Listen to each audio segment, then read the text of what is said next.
Okay gang, section 2.1, number 23. I'll put it in vertex form first using completing the square. So you move the constant to the side.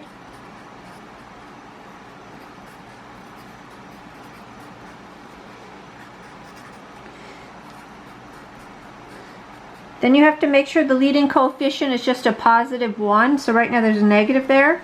So whatever's there, you actually have to take it off of the first two terms, which tends to confuse students, off of the first two, not just the first one. All right, now I'm going to complete the square.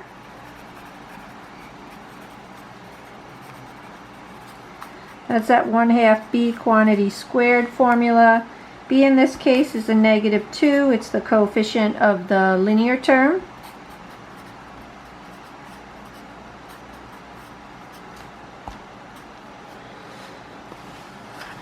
Okay, so plus 1 is what we need in here.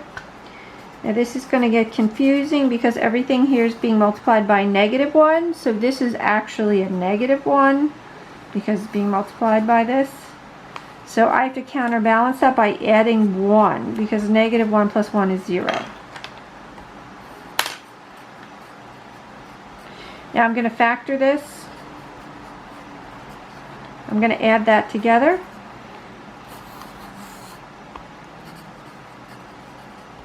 And again, the vertex is the opposite of the inside, opposite sign of the inside, same sign as the outside. All right, now I'll do it the quick formula way.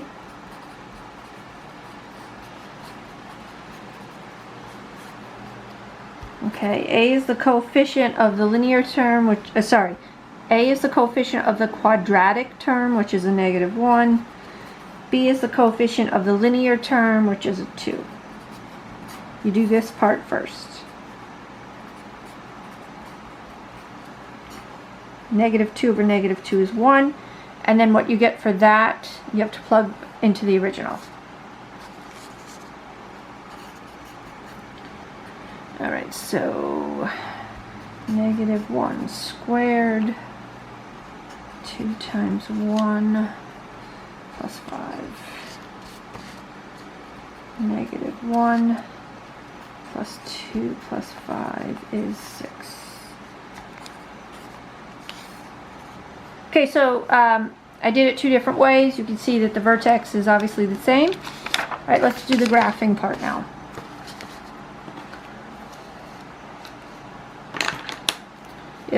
I'll focus it in 1 second. I can see it's getting blurry.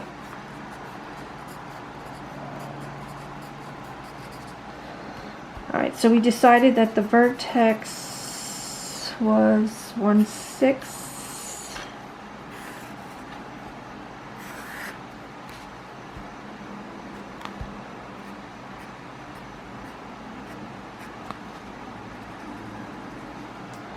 Alright, now this one has, because the negative is in the front, this is going to be face down, so it's going to come down this way, so it's going to have x-intercepts.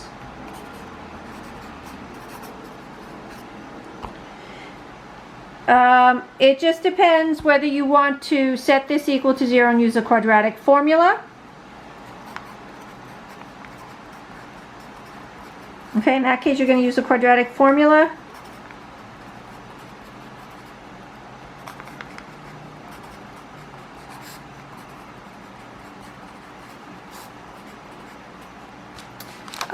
If you ended up converting the form, it's much easier to solve it just by, I'm just rewriting this because it's much easier to solve. If you bothered to do the effort to solve this is way easier.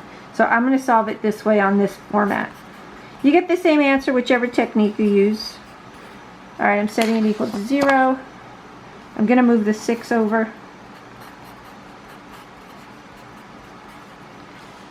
You got negatives on both sides, so you can take that away from both sides.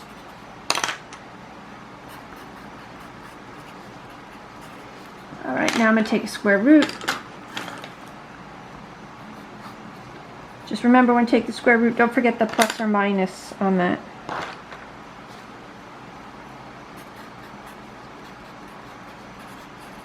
Now I'm going to move the 1. I have to approximate what the square root of 6 is.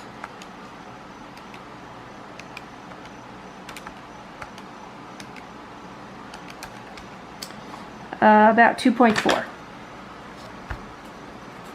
So this is gonna, so x is approximately equal to 1 plus or minus 2.4. So 1 plus 2.4 is 3.4, and 1 minus 2.4 is negative 1.4. Alright, so for your x-intercepts, we just solved that it's 3.4 comma 0 and negative 1.4 comma 0. Okay.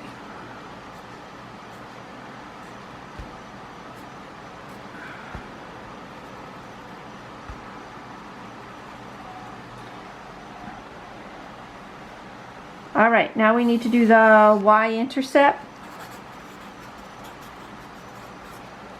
Off of this form's the easiest.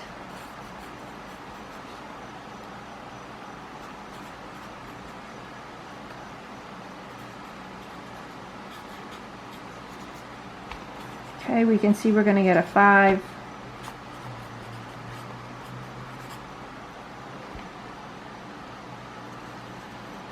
Alright, and then if you do the point by symmetry, this is over 1 unit, so if I go over 1 unit, I'll get the point by symmetry, which is 2, 5.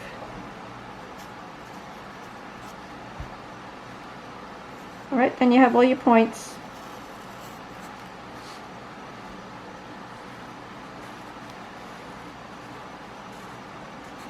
There you go. There's your parabola. Okay, gang, that's it on this one. Catch you. Bye-bye.